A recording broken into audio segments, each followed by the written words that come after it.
You guys are going to love this story. So I was getting ready for a scouting event with my son Vinny this week.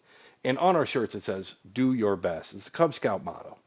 So him and I started talking about what it means to do your best. So he goes, Dad, it means you try. I said, yeah, you try. Do you try your hardest? And he said, yeah, you try your hardest. And I said, okay, well, what happens when you don't succeed? He goes, well, you tried. So we started talking a little bit more. We started talking about his karate teacher, eighth degree black belt, Mr. Everett, phenomenal guy. Shout out if you're listening. You're great. Thank you for everything.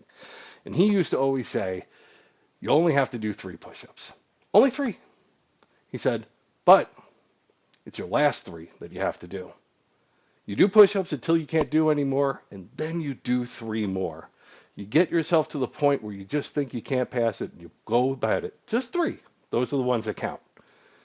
So after talking it through with Vinny, we came up with doing your best means to give your 100% and then 10% more. We could all push ourselves just a little bit further every day.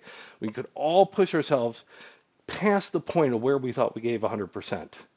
So ask yourself, are you doing your best today? I'm Mr. D, the Tie Guy.